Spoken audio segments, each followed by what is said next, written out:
Without a plan, chances are good you'll end up at an unintended destination, an unhappy marriage, an unfulfilling career, in bad health, or all of the above.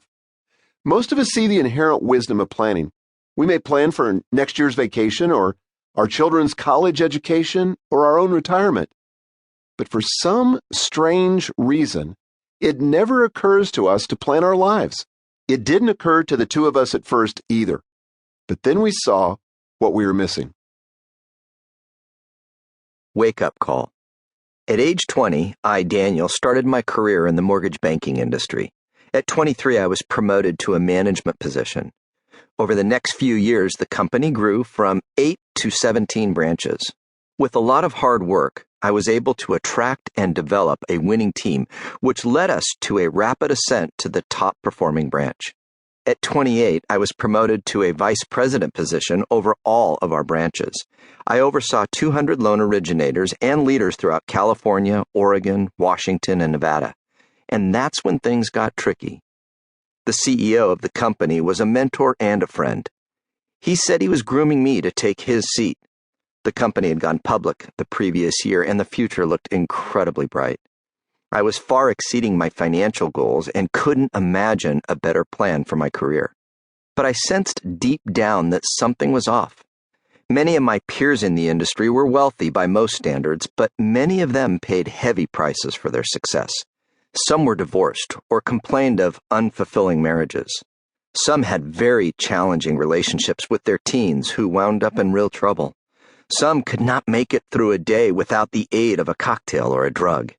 Few invested in their physical and spiritual well-being. As I looked around at many of the faster-paced industries, I saw some of the same trends. At this stage of my life, married with 3 little kids, I could see my life heading down the wrong path. These people were highly successful in one area of their lives, money, yet bankrupt in other areas that mattered most. I wasn't judging, but I didn't like what I saw and knew a major change was needed to write a different story for myself. I thought long and hard about the path I was on. As I reconsidered things, my definition of success began to change. What previously motivated me lost its attraction. I was no longer about income, possessions, or title. I wanted more, but was unsure what I wanted more of. So I quit. It made no sense to some, but it made complete sense to me. I decided to take a 1-year sabbatical. During that time, I explored the options for my next career and settled on starting a business coaching company, which became Building Champions Incorporated. This is also when I was first introduced to the concept of life planning.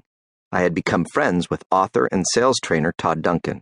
He played an instrumental role in helping me launch this new business, and life planning was a process that he used in his training. During my sabbatical, I wrote my first life plan and later created the tool that is the foundation for this audiobook. Believing that self-leadership always precedes team leadership, we start our clients with life planning before discussing business and leadership development. Over the years, thousands have been helped by the life planning process. Life planning has been a big help to me too.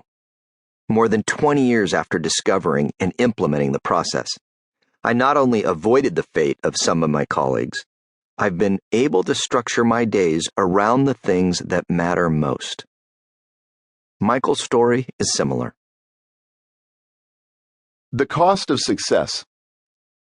In July of 2000, the publisher of Nelson Books, one of the imprints at Thomas Nelson Publishers, suddenly resigned.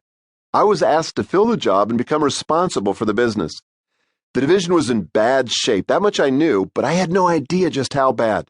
And as it turns out, Nelson Books was the least profitable division in a company of 14 divisions.